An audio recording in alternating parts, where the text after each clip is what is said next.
Greetings everyone students. चलिए एक बहुत सिंपल बट एक बढ़िया बेहतरीन टॉपिक डिस्कस करते हैं।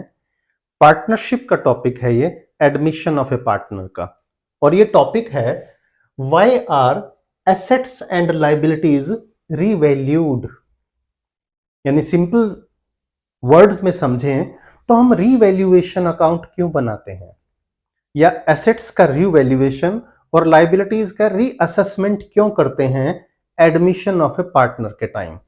समझना इस बात को दोस्तों। अब देखिए, जब भी एक न्यू पार्टनर का एडमिशन हो रहा है दोस्तों, आप खुद सोचें आप किस फर्म में एडमिट होना चाहेंगे। जिस फर्म में सब कुछ ट्रांसपेरेंट सिस्टम हो, जिसकी फाइनेंशियल पोजीशन अच्छी हो और प्रॉफिटेबिलिटी भी हो। यानी दो चीजों को आप देखते हैं जब भी आप किसी फर्म में एंटर होते हैं। एक तो फाइनेंशियल पोजीशन आप जरूर देखते हैं, फाइनेंशियल स्टेटस, और देखते हैं दूसरा उसका प्रॉफिटेबिलिटी पोजीशन। प्रॉफिटेबिलिटी पोजीशन देखिए दोस्तों, अब प्रॉफिटेबिलिटी के लिए क्या है, उसके प्रीवियस ईयर्स के, पास्ट ईयर्स के प्रॉफिट्स देखोगे आप, एक्चुअल प्रॉफिट्स और एवरेज प्रॉफिट्स यानी कैलकुलेट करोगे। बट जब हम एसेट्स और लायबिलिटीज की बात कर रहे हैं तो हम कंपनी की यानी फर्म की फाइनेंशियल पोजीशन की बात कर रहे हैं, यानी बैलेंस शीट पोजीशन की बात कर रहे हैं। अब ये फाइनेंशियल पोजीशन बिल्कुल एक्यूरेट हो, इसके लिए क्या करें। यानी जब कोई पर्सन किसी फर्म में एंटर कर रहा है जो फर्म पहले से चल रही है, तो उसकी ट्रू फाइनेंशियल पोजीशन को देखना चाहेगा। और ट्रू फाइनेंशियल पोजीशन के लिए वो देखना चाहेगा position of assets and liabilities. New partner कहेगा कि भाई मुझे बैलेंस शीट की एक्चुअल बिल्कुल ट्रू पोजीशन बताइए। इसके लिए ओल्ड पार्टनर्स क्या करते हैं, एसेट्स और लायबिलिटीज का रीवैल्यूएशन करते हैं। यानी जिस दिन न्यू पार्टनर एंटर हो रहा है उस दिन वो एसेट्स की एक्चुअल मार्केट वैल्यू देखते हैं और लायबिलिटीज का रीअसेसमेंट करते हैं, ताकि न्यू पार्टनर को एक करेक्ट और एक ट्रू फाइनेंशियल पोजीशन प्रेजेंट की जा सके।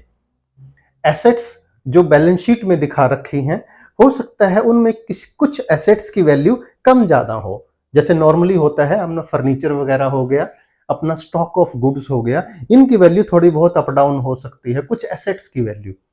तो उनको उनकी सही वैल्यू पर लाना। किसी एसेट की वैल्यू इंक्रीज हो रही है तो प्रॉफिट होगा, डिक्रीज हो रही है तो लॉस होगा।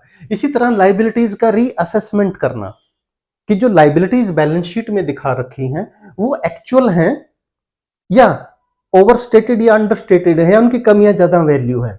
अगर हमने किसी का ज्यादा पैसा देना है तो ऐड कर दीजिए, लॉस हो जाएगा, लायबिलिटी इंक्रीज हो गई। या ऐसा हो सकता है कुछ लायबिलिटीज कम हो गई हो, उसकी वजह से फर्म को गेन होगा। और इस तरह से, यानी मैंने आपको बात समझा दी कि न्यू पार्टनर्स के आने पर न्यू पार्टनर्स को ओल्ड पार्टनर चाहते हैं ट्रू फाइनेंशियल पोजीशन, करेक्ट और एक्चुअल फाइनेंशियल पोजीशन प्रेजेंट करना। इसीलिए एसेट्स का रीवैल्यूएशन और लायबिलिटीज का रीअसेसमेंट होता है, और जिसके लिए रीवैल्यूएशन अकाउंट बनता है।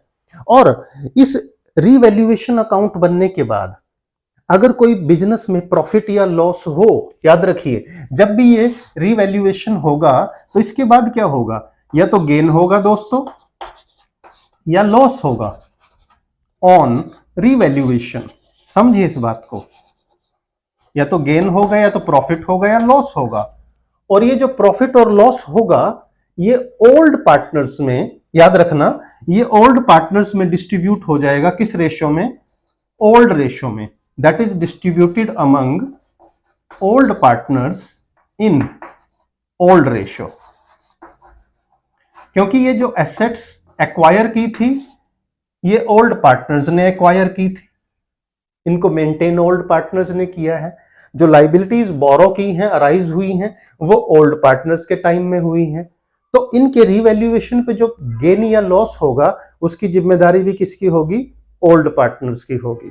तो इसीलिए ये ओल्ड पार्टनर्स के बीच में ओल्ड रेशियो में डिवाइड कर दिया जाता है, ताकि एडमिशन जब न्यू पार्टनर का हो रहा है, रिकंस्टिट्यूशन ऑफ फर्म हो रहा है, तो सब कुछ फेयर हो, कोई भी चीज क्वेश्चनेबल ना हो।